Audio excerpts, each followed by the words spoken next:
प्रतिदिन पूजन करते हैं। तो उनसे निवेदन है जो प्रतिदिन शंकर का पार्थिव शिवलिंग का निर्माण कर रहे हैं, उनसे निवेदन है अगर आप प्रतिदिन पार्थिव शिवलिंग का निर्माण करते हो तो निर्माण करते समय बेलपत्री नीचे रखना जरूरी होता है। क्यों? जिससे प्रतिदिन आप पार्थिव शिवलिंग का निर्माण कर रहे हो तो नारी का बीच में 7 दिन 5 दिन का रजोधर्म भी आता है।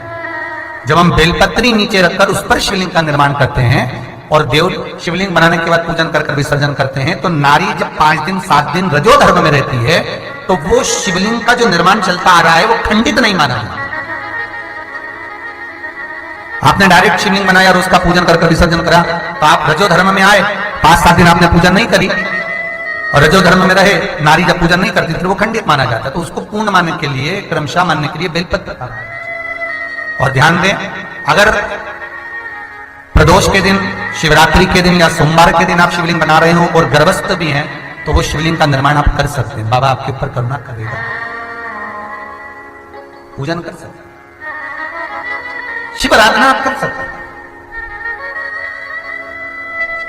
एक लिंग पुराण के अंतर्गत मालाओं का क्रम लिखा हुआ है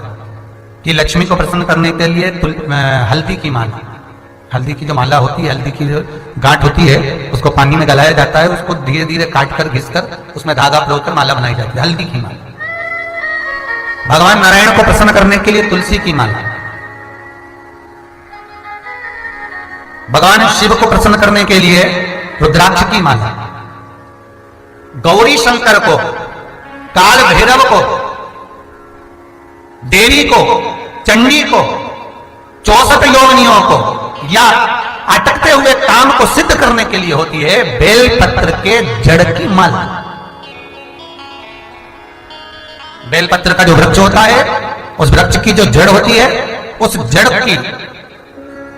छिलवाकर बनवाकर उसकी जो माला तैयार करी जाती है वो माला। महाराज ये कहते हैं कि 64 योगनियां, देवियां, नवरात्रे में जितनी सिद्धियां होती हैं सारी सिद्धियां इस बेलपत्र की जड़ की माला के आगे फीकी हैं, सारी सिद्धियां।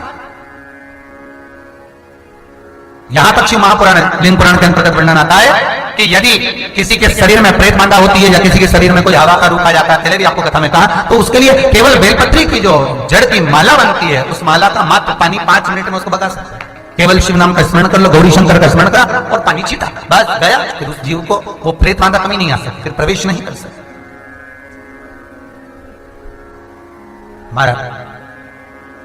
बेलपत्र की जो जड़ की माला सिद्ध करी जाती है, उस माला को सिद्ध करने का एक तरीका भी है कि उस माला को बनाने के बाद में आप जब माला बना लेते हैं तो शंकर भगवान के, भगवान भोलेनाथ जी के शिवलिंग पर उसको रखकर, हाँ एक बात और ध्यान रखना, बेल पत्र की जड़ की माला, ध्यान दीजिएगा, तुलसी की माला के मन के 108 हो, रुद्राक्ष की माला के मन के 108 हो, तुलसी की माला के मन के 108 हो, और बेलपत्र की जो माला होती है उसके मन के या तो आप 51 रख लें, अर्थात 108 से नीचे के क्रम में रखें, 71, 81, 51, 11